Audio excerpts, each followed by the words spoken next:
एक देवी, एक मां भी हो और विनाश की शक्ति भी, ये कैसे हो सकता है? आज हम हिंदू देवी काली के इसी गहरे रहस्य को समझने की कोशिश करेंगे, जो दुनिया के धर्मों में सबसे ज्यादा गलत समझे जाने वाले और दिखने में सबसे असरदार देवताओं में से एक हैं। तो चलिए काली से जुड़ी इसी विरोधाभासी दुनिया में उतरते हैं।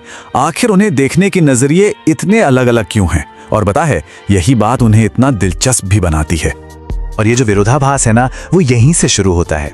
देखिए, एक तरफ जब पश्चिमी दुनिया उन्हें देखती है तो उनका उग्र रूप देखकर अक्सर डर जाती है। उन्हें मौत और विनाश की देवी मान लिया जाता है। वहीं दूसरी तरफ भारत में करोड़ों लोग उन्हें माँ काली कहकर पूजते हैं। एक ऐसी माँ जो अपने बच्चों को बचाने के लिए कुछ भी कर सकती है। पता है, काली को देखने का नजरिया भी वक्त के साथ बदला है। सोचिए, शुरुआती पश्चिमी स्कॉलर्स जो मदर मैरी जैसे शांत स्वरूप देखने के आदी थे, उन्होंने जब काली का ये रूप देखा तो वो तो चौंकी गए। फिर 20वीं सदी आई और नारीवादियों ने उन्हें स्त्री की असली बेबाक शक्ति का एक जबरदस्त प्रतीक माना। और भारत में यहां तो वो हमेशा से मां ही थी, मां काली। तो अब वक्त है उनके इस उग्र रूप के पीछे के राज को जानने का। उनका जो रूप हमें शायद थोड़ा डरावना लगता है, उसकी हर एक डिटेल का एक बहुत गहरा कॉस्मिक मतलब है। चलिए उसे समझते हैं। शुरुआत उनके नाम से ही करते हैं। संस्कृत में काली शब्द का मतलब है समय। मतलब वो खुद टाइम है, समय, जो सब कुछ बनाता भी है और आखिर में सब कुछ उसी में समा जाता है।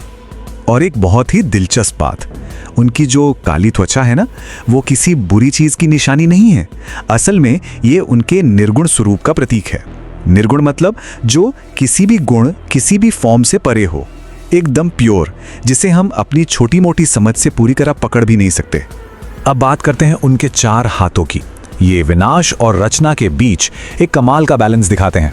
देखिए, एक हाथ में जो तलवार है वो सिर्फ दुश्मनों को नहीं बल्कि हमारे अज्ञान को भी काटती है। दूसरे हाथ में एक राक्षस का कटा हुआ सिर है, जो हमारे ईगो, हमारे अहंकार के खत्म होने का सिंबल है। लेकिन फिर तीसरे हाथ से वो आशीर्वाद दे रही हैं, रक्षा कर रही हैं, और चौथे हाथ से वो बुराई को फैलने से रोक रही हैं।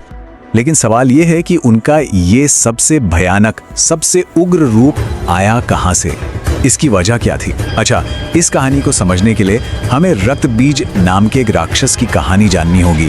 तो कहानी कुछ यूं है कि रक्तबीज नाम का एक असुर था, जिसने स्वर्ग और पृथ्वी दोनों जगह आतंक मचा रखा था।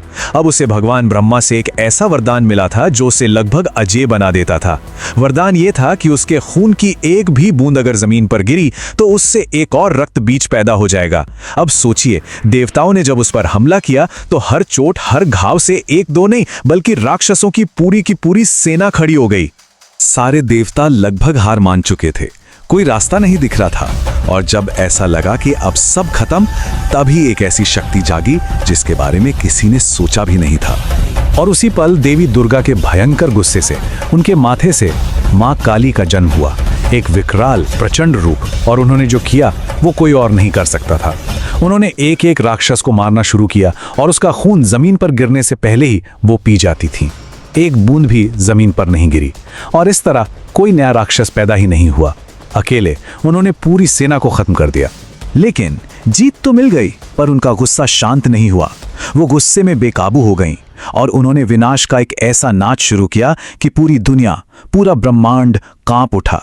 ये विनाश का नाच ये तब तक नहीं रुका जब तक अनजाने में उन्होंने अपने ही पति भगवान शिव के ऊपर पैर नहीं रख दिया, जो वहीं लेटे हुए थे।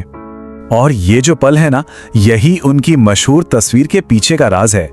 हम जो उनकी जीभ बाहर निकली हुई तस्वीर देखते हैं, वो गुस्से की नहीं बल्कि शर्मिंदगी की है।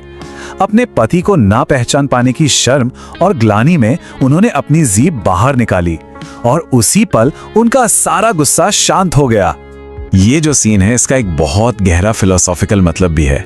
देखिए, काली यहाँ शक्ति है, यानी नेचर की एक्टिव एनर्जी, और शिव चेतना है, यानी कॉन्शियसनेस।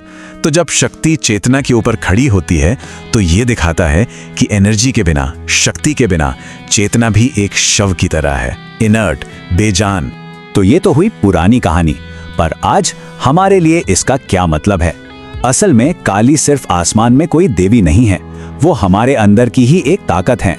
सच तो ये है कि काली कहीं बाहर नहीं, वो हमारी आंखों के पीछे हमारे मन के अंदर मौजूद हैं।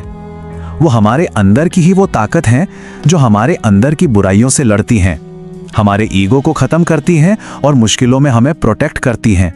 तो आखिर में ये एक सवाल हम सबके लिए है, हमारी अपनी जिंदगी में वो कौन से राक्षस हैं जिनका हम सामना करते हैं? क्या वो डर है, शक है या कोई और मुश्किल? और उन राक्षसों को हराने के लिए हमें अपने अंदर की काली को जगाने की जरूरत कब पड़ती है? इस पर सोचिएगा जरूर।